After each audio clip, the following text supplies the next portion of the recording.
We're here to talk about the Maria Sharapova backhand, which is one of the most consistent and yet really effective shots out there. What is it about the backhand that makes her so special? Well, I think her timing.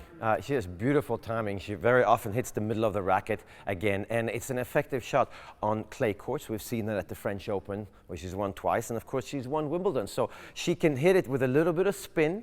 She can also hit a little short cross-court backhand, so she can open up the court, and of course her backhand down the line.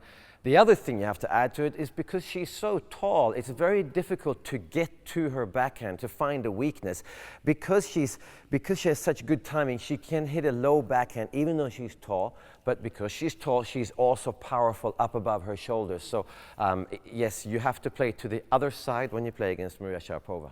One of the unique things about her is the consistency with how she skims the net and how accurate she is into the corners. I mean, it puts so much pressure on the opponents, doesn't it? Yes, it does. And it does look like she's hitting the ball as hard as she possibly can on the backhand side, which is obviously not true because you wouldn't get that kind of consistency. But she returns well off of the backhand side. She returns well off of hard first serves. She returns well off of a spinny second serve.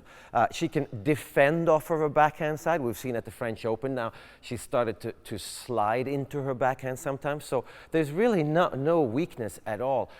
She doesn't necessarily have a really good slice backhand, but she doesn't have to use the slice backhand because she dictates the rallies so often. But I think it's the timing of it, and she also sometimes, and we've seen that, actually hits a left-handed forehand. So she's very dominant with the left hand as well when she hits a two-handed backhand. And that's a little bit unusual for the kind of backhand she has, because when you're dominant with your left hand, it's usually because your grip on your right hand is sort of open. Now you put the left hand above, and now you use the left hand. She's dominant, so she uses the left hand as a backup, but she also uses it for power. Yeah. What about the footwork in terms of the setup for the backhand, and of course that weight transference going forward into the shot as well? Well, I think that's what she's so good, because she can step forwards on the backhand side. She can come out and she can defend. She can have an open stance, or she can have an open stance and she can actually hit the ball very hard as well. Obviously, she's got leverage because she's got long arms and she's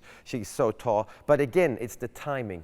And the timing is key for any shot in tennis. With timing, you get to hit this little square in the middle of the racket, and that is the strongest and most powerful power source in a tennis player. Yeah, and just finally, I guess it's the same with most shots in tennis, but actually about that balance through the hitting zone and also being behind the ball as much as you can be. Yes, for sure. And isn't it amazing how sometimes players have such good timing on one side and then not good timing at all on the other side. I mean, it is the same player, but think Maria Sharapova, her backhand never goes off. It's always good. Every match throughout her whole career, her backhand is always working. It's the forehand side that goes in and out a little bit. But yes, I wish I had Maria Sharapova's backhand. So do I, Matt. Okay, well, there you have it. The Maria Sharapova backhand, which will be one of the key weapons in her repertoire during the championships.